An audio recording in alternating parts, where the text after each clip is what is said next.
How did America rise up from a backwoods country to be one of the greatest nations the world has ever known?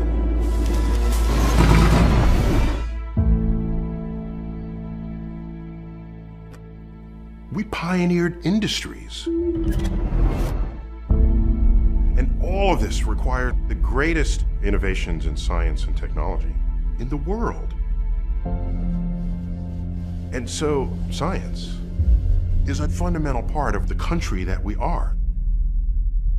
But in this, the 21st century, when it comes time to make decisions about science, it seems to me people have lost the ability to judge what is true and what is not.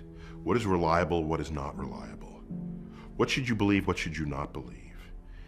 And when you have people who don't know much about science, standing in denial of it and rising to power, that is a recipe for the complete dismantling of our informed democracy.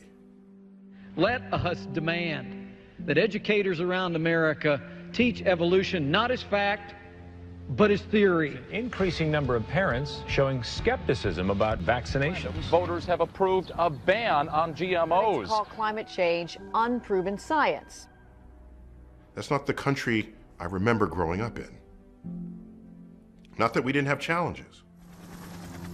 I'm old enough to remember the 60s and the 70s. We got a hot war and a cold war, civil rights movement, and all of this was going on.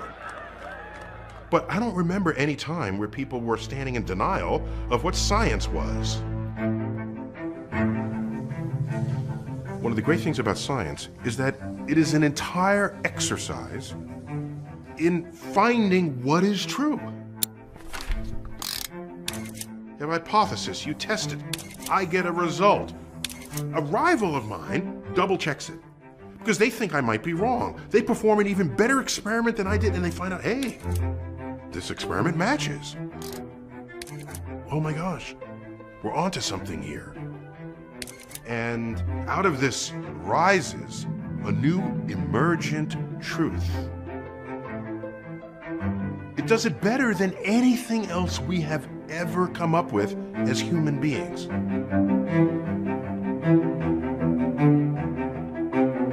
This is science. It's not something to toy with. It's not something to say, I choose not to believe equals MC squared. You don't have that option.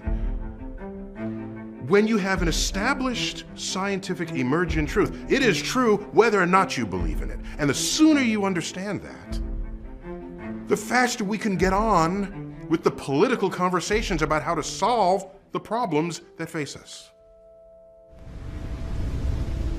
So once you understand that humans are warming the planet, you can then have a political conversation about that. You can say, well, are there carbon credits? Do we do this? Do we put a tariff on it? Do we fund? Do we subsidize? Those have political answers. And every minute one is in denial, you are delaying the political solution that should have been established years ago.